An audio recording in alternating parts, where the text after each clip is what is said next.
Right now at 5, it's a busy weekend ahead in downtown Madison. Everything you need to know if you're taking in some of the festivities. And the first one weather team, we're tracking several rounds of showers. Round number 1 is going to be tonight. Round number 2 follows Saturday. Will it impact the Badger game? I'm going to let you know. And the Packers released their injury report ahead of their trip to Arizona. Jason Wilde will tell us if Christian Watson is ready to make his return. You're watching News 3 Now at 5. Thanks for staying with us at 5, everybody. First tonight, big weekend ahead in Madison with the Farmers Market and the Badger game here tomorrow. That's right. Alex tells us if and when rain might be a factor in your weekend plans. Alex. Well, I actually have some really good news here. How about this? On Saturday, those showers are likely going to be confined to Saturday night. I think we might get the Farmers Market in, or at least most of the Farmers Market in dry. And also that Badger game, that's a bit of a change from what we've been talking about the past few days. So Saturday, a warm day, rain at night. Sunday, rain in the morning, and then windy conditions in the afternoon. Temperatures much, much cooler at 58 degrees. But let's track round number 1 of those showers. Maybe a clap or two of thunder, 8, 9 o'clock north and west of the Dells as a very slow moving cold front makes it into southern Wisconsin. Notice the sparse nature of these showers, maybe an isolated storm as we head towards 3 o'clock in the morning near Janesville. Not expecting any severe weather from this potential for thunderstorm activity tonight. Maybe just some lightning and some thunder. And as we head towards Farmers Market time, 6:30 in the morning, winds out of the southwest, showers pushing off towards the north and towards the east and out of the area, and then dry for a good portion of the day on Saturday. But look at Saturday night. Scattered to widespread rain expected in the Madison area and other parts of southern Wisconsin. When I come back in a few minutes, I'm going to give you that projection using FutureTrack, what that part of our weather system is going to look like and how much rain may fall. Alex, thank you. It'll be an eventful weekend in downtown Madison. A weekend that police and city workers told our Maren Rosen they have spent months preparing for.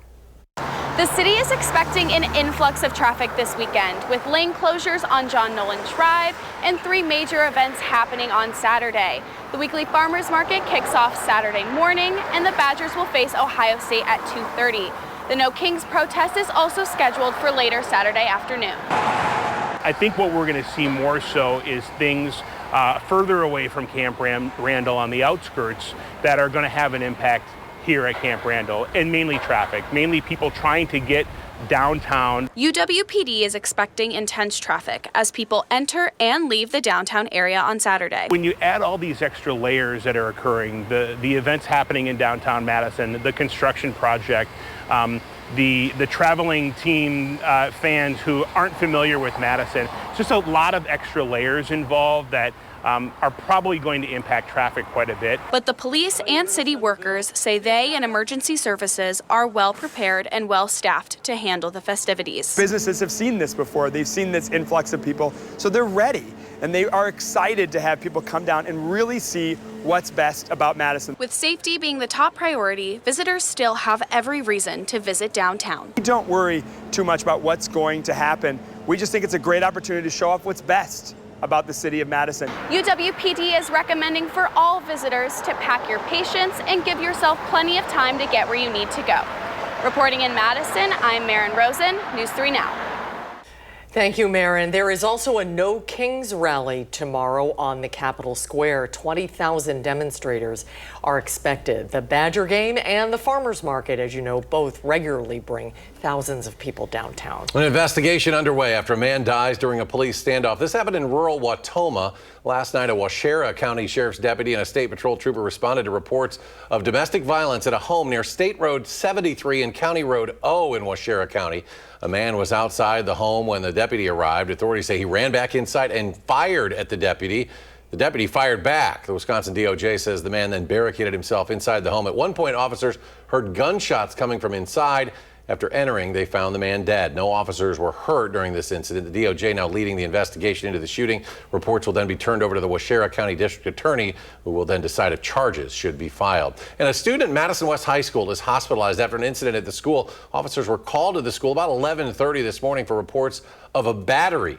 Police and the Madison School District are now working together to respond to the incident.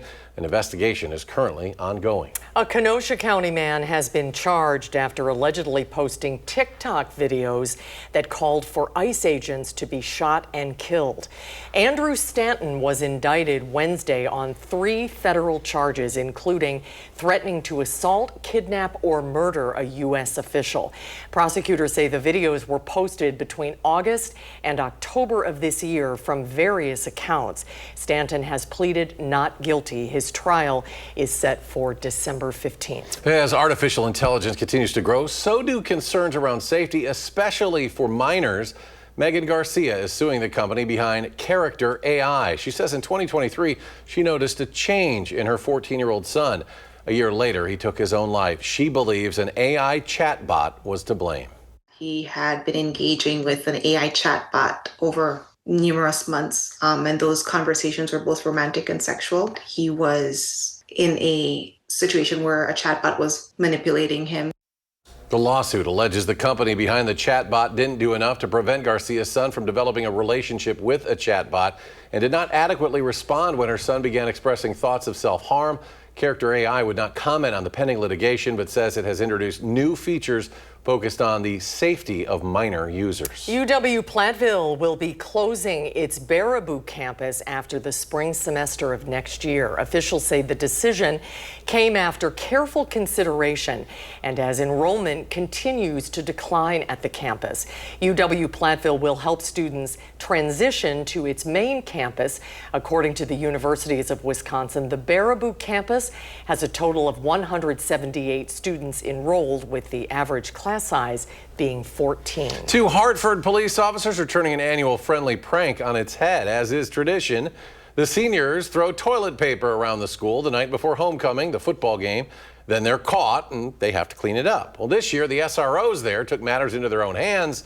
After the fact, they took some leaf blowers and blew toilet paper on the students at the game. I wanted to do something fun for the kids. Make a memory for them. It brought back a lot of good memories, and we got a little bit of payback to show for it, so it was great. And the officers say they're already plotting to roll out another prank in the future. The Packers are off to the desert for their game Sunday against the Arizona Cardinals. And before they left, we got the final injury report. News 3 Now's senior Packers writer Jason Wilde has more on who won't be taking the field this weekend. When Packers coach Matt LaFleur was asked this week if there was a chance Christian Watson would come back from his knee surgery and play in his first game on Sunday against the Arizona Cardinals in the desert, the Packers coach played it coy. "We'll see," he said. Well, now we know, and the answer is no. Christian Watson's comeback will have to wait at least another week, and maybe even 2, as the Packers ruling him out for Sunday's game against the Cardinals. They play at Pittsburgh the following Sunday night, and there's reason to think with some issues with that field that maybe the Packers will wait another week. That would make November 2nd here at Lambeau Field against the Carolina Panthers the potential date for his return. 2 other notes from the injury report. Packers will be without 2 of their starting defensive linemen, Lucas Van Ness, who has a foot injury he suffered here last week against the Bengals, and Devontae Wyatt, who suffered a knee injury in Dallas a couple of weeks ago. We'll have full coverage of the injury report and everything Packers on our website, channel3000.com, for free. And while you're there, make sure you sign up for our newsletter, which delivers our coverage directly to your inbox every single day. In Green Bay at Lambeau Field, Jason Wilde, channel3000.com.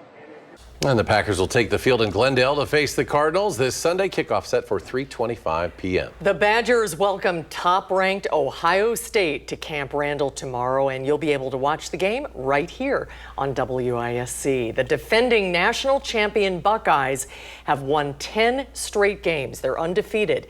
Meanwhile, the Badgers have lost 4 straight games overall and 8 straight in the Big Ten. They are nearly 4-touchdown underdogs, but they'll go for the upset. Boy, wouldn't that be something? Yes, it would. It's a 2:30 kickoff right here on CBS. And don't forget to tune into the Wisconsin Huddle tonight. Badger Volleyball's Miley Chan joins sports director Andrew Banstra to talk about all things Wisconsin volleyball. The show starts at 6:30, immediately following News 3 Now at 6. Still to come at 5, there's still no end in sight for the government shutdown. And President Trump meets with the president of Ukraine, how both leaders are looking to end the war with Russia. And still to come at 5, a Wisconsin boy's hairstyle helping him win big. how his mullet is fetching him some cash and also supporting our nation's veterans. Closing the week on Wall Street in positive terrain, the Dow Jones climbing some 238 points, the Nasdaq up 117, S&P 500 adds about 35. We'll be right back.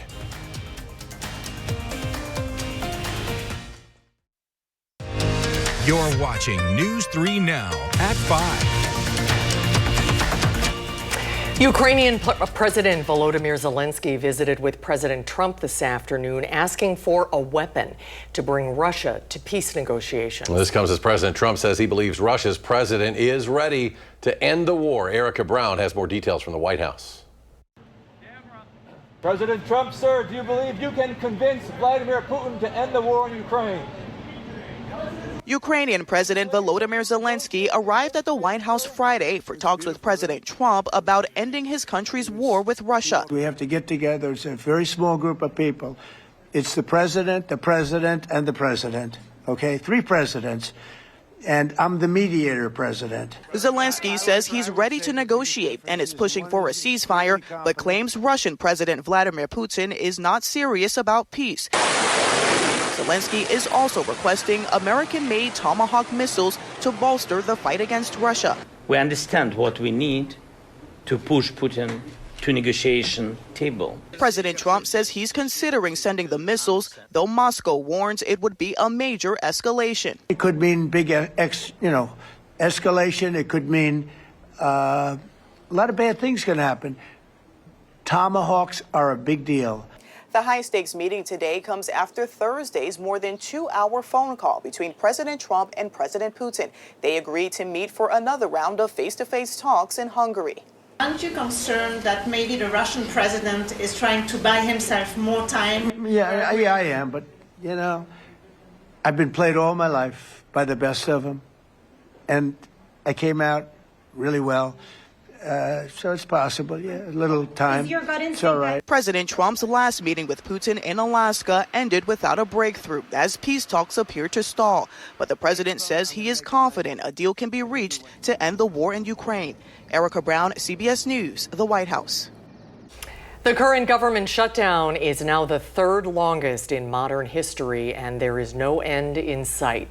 Democrats refuse to support a short-term spending bill unless the measure extends health insurance subsidies that expire at the end of the year. Republicans say that issue will have to wait until after the government reopens. Yesterday, the Senate failed again to pass a bill to fund the Pentagon for a full year. They are on record specifically and exclusively to block the paychecks of the troops, to block the funding of our national defense in a very dangerous moment in world history. We look forward to sitting down with anyone, anytime, any place, either here at the Capitol or back at the White House, to reopen the government. Democrats have called on President Trump to take a more proactive role in negotiations, but a White House official said the president has no plans to personally intervene. Let's get a check on the weekend forecast now. Alex, when will the rain arrive? Well, let's follow not the Yellow Brick Road, but the yellow line here. That will tell us everything you need to know. Staying dry now through approximately 11 o'clock at night, 10, 11. By the time we get to 11 or so, then bring that umbrella if you have any travel plans, if you're going to be outdoors during the early morning hours of Saturday. That's when you can expect to get wet. And now that's round number 1. As we move through the rest of the day on Saturday, thinking for the most part dry conditions. That's going to include the farmers market. That's going to include the Badger game right around 2:30 between 11 a.m.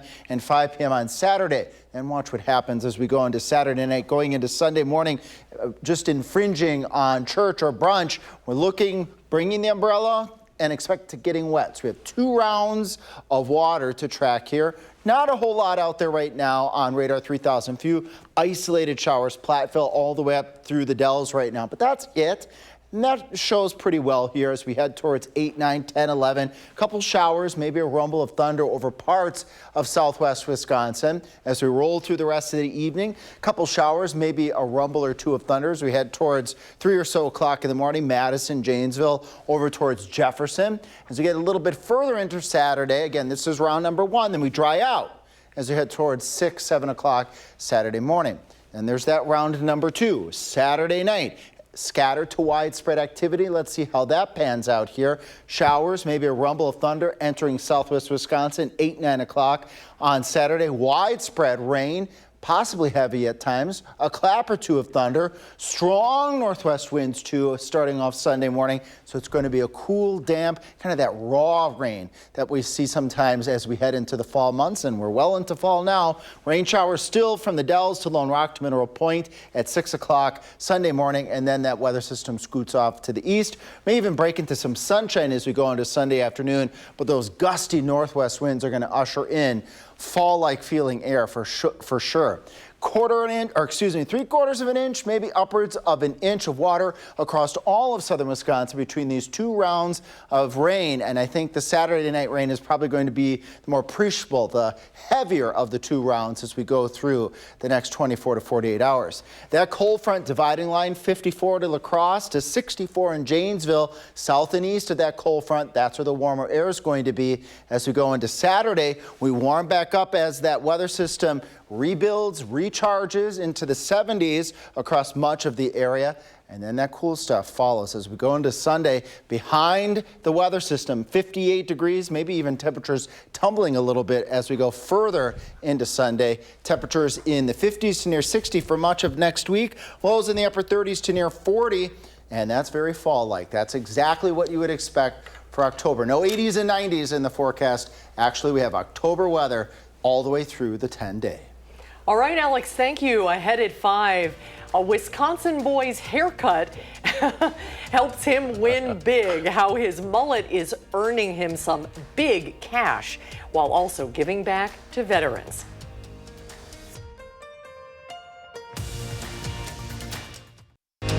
You're watching News 3 Now at 5. As a hairstyle goes, the mullet gets mixed reviews, mostly bad. It is jokingly described as business in the front, party in the back. But a boy in Wisconsin's Northwoods doesn't care about those mixed reviews because his hairstyle earned him a national championship and thousands of dollars. Derek Kritz reports. After months of outreach and curl cream, the winner was announced on the 4th and Neat podcast featuring Jared Allen. Our first place winner from Phillips, Wisconsin, with raising a little over $3,800, a judge's score of 143 with 2,069 votes. Colton Gall, first place. Congratulations, Colton! Right. But the Coltonator already had a hunch he was on the verge of victory. I felt like I was already going to win the competition because I remembered that I was the only one from Wisconsin left in the competition, so I was happy. Reflecting on his favorite parts of the competition, the journey was almost as important to him as the destination. Donating or getting all my money to the Wounded Warriors. But only almost. And also finding out that I won. That was exciting. Colton raised over $3,500 during the competition, all of it going towards Jared Allen's Homes for Wounded Warriors, a nonprofit that helps provide homes to combat wounded veterans. Jared Allen also invited Colton to a framing project for the nonprofit. Colton won a total of $10,000, but his victory means more than just money. He had big dreams, and he proved to himself that if you work hard for something, you can put your mind to it. You can do anything. Though the money is nice, Colton will still be putting most of the money towards a truck he can fix up for when he's able to drive, and splitting the rest between his college fund and the Wounded Warriors Project. He plans to grow out his mullet for another year before cutting it off and donating it, then growing it out again. He also assured us that the Coltonator is coming back next year. The Coltonator. I love it. The kid has no voice left for all that he's been celebrating. screaming in excitement. I have hair envy. Alex has a final look at the weekend forecast after this short break.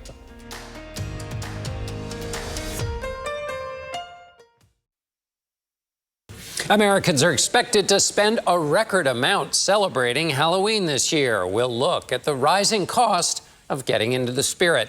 And the powerful images of families reuniting in the Middle East this week stirred emotional memories for one California woman. Steve Hartman has her story. That's tonight on the CBS Evening News. And then coming up at 6, we'll have continuing coverage of a busy weekend ahead in downtown Madison. That story and more at the top of the hour at 6. Finally tonight, an image of a hyena has won a South African photographer the Wildlife Photographer of the Year award.